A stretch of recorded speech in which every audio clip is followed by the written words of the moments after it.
Robin Squire. The discussions last weekend, would my right honourable friend reconsider in the near future proposals to separate and make independent the Bank of England so that it may buttress our battle in this country against inflation?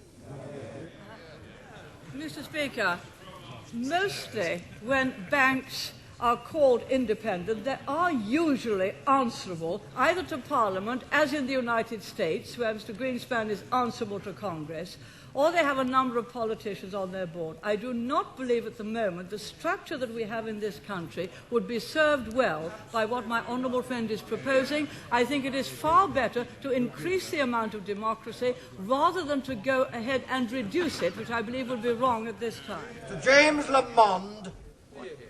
What's the point of the Prime Minister trying to wrap herself in the Union Jack for electoral purposes and then coming back here to the dispatch box and telling us that she's prepared to sell working people in this country down the river by opening this country completely to free trade without any protectionism whatsoever?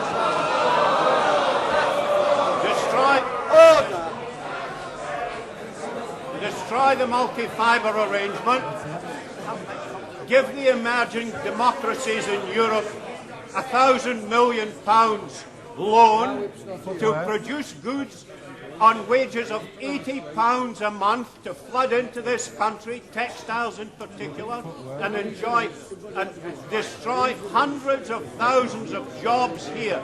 Is that what she was elected to do, or is she really not protecting this country at all, but only pretending? Selling it out.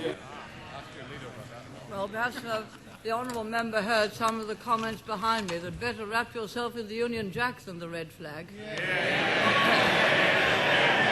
What the honourable gentleman has said, is, and I understand his view, what the honourable gentleman has said amounts to a totally protectionist policy. A totalist protectionist policy will lead to retaliation against us. It will reduce the capability of our export industries to export and therefore of our standard of living. It would make our industries inefficient and therefore cost the housewife a great deal more than efficient industry. I note also that he complains that goods come into this country from third world countries where wages are far lower. But I've heard him get up several times before and saying third world countries need help. May I point out, they need trade as much as they need aid. Mr. Norman Tebbit. My honourable friend not agree that the mark of a single currency is that all other currencies must be extinguished, and not merely extinguished, but that the capacity of other institutions to issue currency has to be extinguished.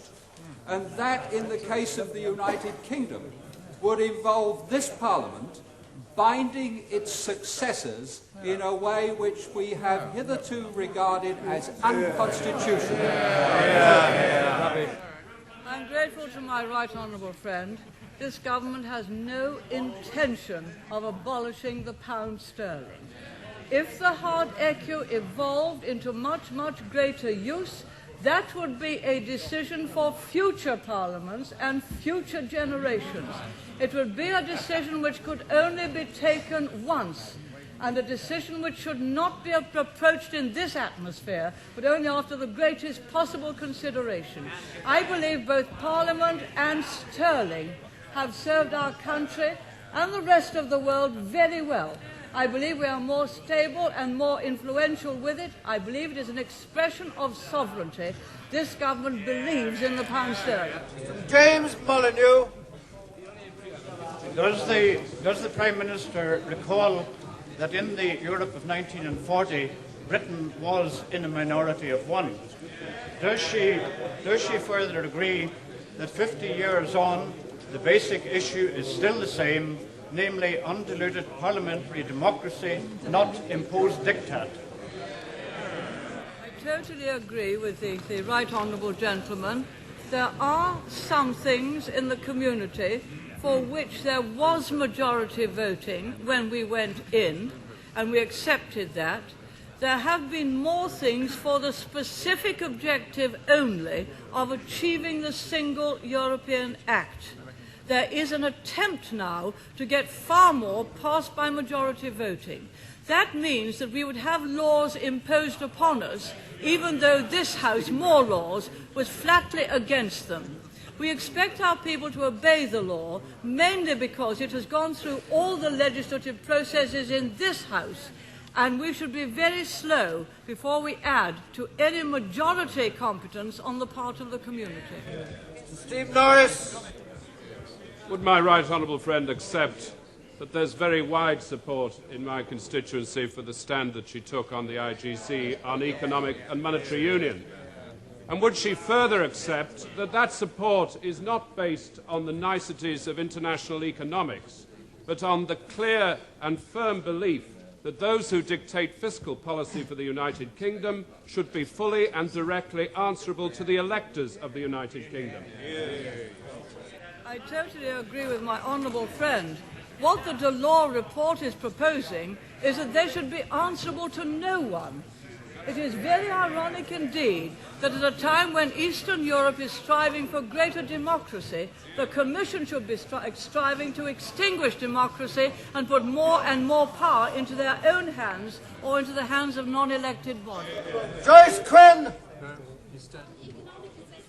To the Soviet Union, is it not the case that the British government is far more reluctant to step in and give economic assistance than the countries of Germany, France and Italy? Is the Prime Minister not aware both of the political risks within the Soviet Union if we do not respond generously at this time, and also of the long-term risks for British industry if other countries step in and establish the aid and trading relationships with the Soviet Union before we do? Mr. Speaker, the German banks, the Deutsche Bank, gave a very considerable loan to the Soviet Union of something like the order of 6 billion Deutschmarks. That had all gone within a matter of weeks. It was, in fact, guaranteed by the Federal Republic government. It had all gone within a matter of weeks and was used to repay debts which the Soviet Union owed to German manufacturers. That has gone. It has, if I might say so, done nothing to help the economic situation in the Soviet Union. When we got the request for help, we suggested that we look not at general loans, that wouldn't help a country already in difficulty, but to see if we could give specific help in certain spheres, such as, for example, with food processing, with transport, with oil exploration. It is that we are looking at, and also the IMF is looking to see what is necessary for the Soviet economy to do to get it out of the present difficulties. Fortunately, between the Houston Economic Summit and now, the Soviet Union has had a windfall in the sense that the increasing price of oil has in fact given it a very, very much better balance of payments position, and has therefore on a much, much greater scale than we, and therefore has improved its position. We shall make up our mind when the IMF has reported. Stanley Onslow.